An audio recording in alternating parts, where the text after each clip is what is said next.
blogs, listservs, newspapers, and even social networks.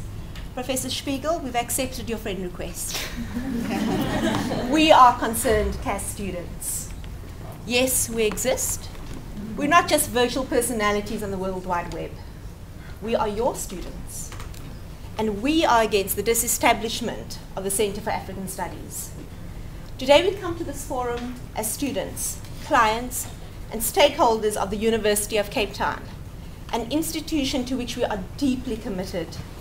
We come to ask questions, to establish a presence in these very important conversations, and to make our voices heard. Despite the fact that this forum is indeed foreign to us, though we do seek ironic comfort in the fact that it is being hosted in the Archie Mafeje room, we have chosen here and today because we have been reassured time and again that this forum is for open conversation and for dialogue. As many of you know, on Sunday, 13th of February 2011, concerned CAS students released a statement entitled, "Does Post-Apartheid UCT Need a Center for African Studies?" Our statement spoke out against the disestablishment of the Center for African Studies at the University of Cape Town, asserting our support for the department and its critical humanities-driven intellectual project. We voiced our dismay in not being included in discussions or consulted on such a decision, explaining our investment in the center and our concerns as students, clients and stakeholders in the devaluation of the department. We received immediate support from alumni, students, independent scholars, artists, librarians, professors and journalists from across the globe. We feel less isolated as students and emboldened to step more firmly into this space. Fears of retribution, however, for voicing our concerns are not groundless. We have encountered all manner of cautioning, as well as obvious expressions of fear and meaningful silences in our discussions with people at UCT. But the encouragement and warm solidarity of CAS supporters have fortified us. For these letters of support, we are ever grateful.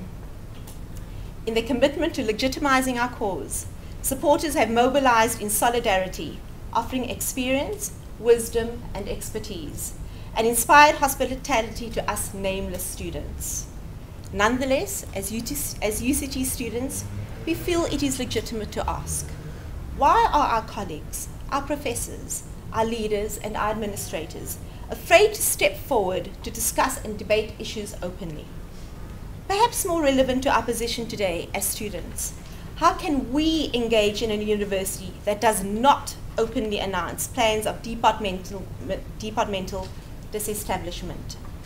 In response to our statement and to the numerous letters of support, the University of Cape Town, specifically the Faculty of Humanities, has offered contradictions and confusing silences.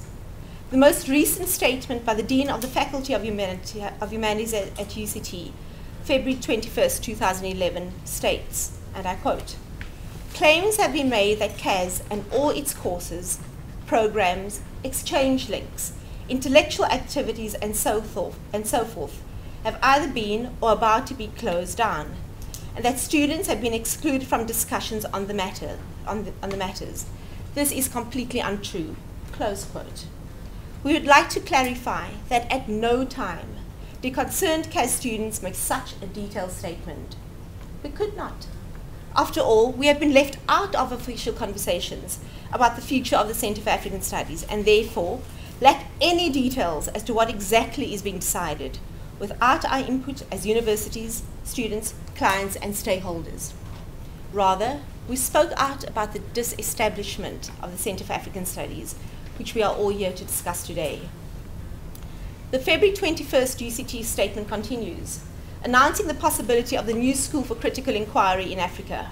Once again, we never have claimed to know anything about this proposed new school.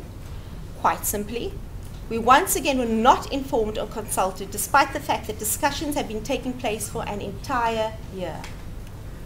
The statement explains that the proposed new School for Critical Enquiry in Africa will be launched as part of a two-stage process in which, and I open a quote, "an interim placeholder name, the Department of Anthropology, Linguistics and Gender Studies," close quote, will be established. We believe we are within reason to ask, why? Why an interim department of Anthropology, Linguistics and Gender Studies?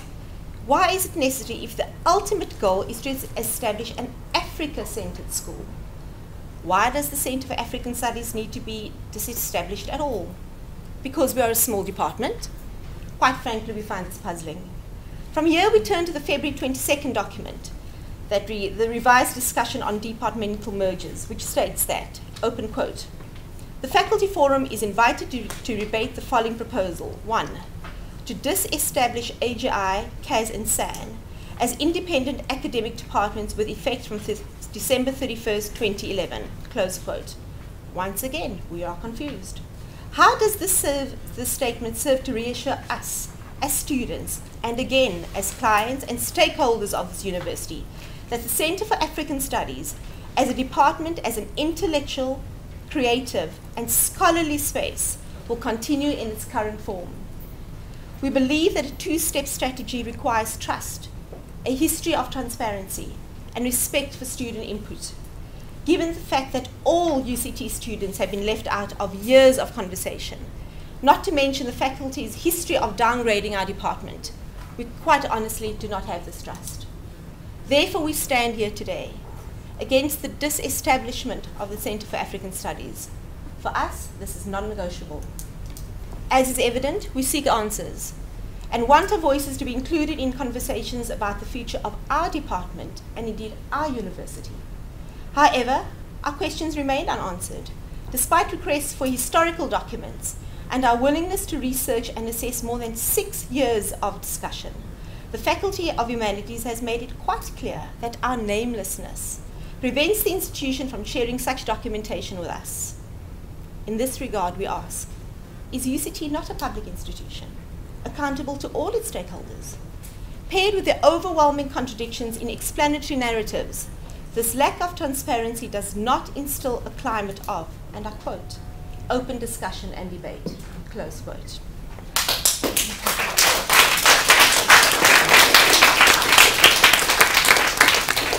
In spite of this inhospitality, student governing bodies, such as the Student Representative Council and the Humanities Student Council, have heard our voices and asserted their commitment to their constituencies and to the interdisciplinary, humanities-driven study of Africa at the University of Cape Town, reminding us why we are proud to be UCT students.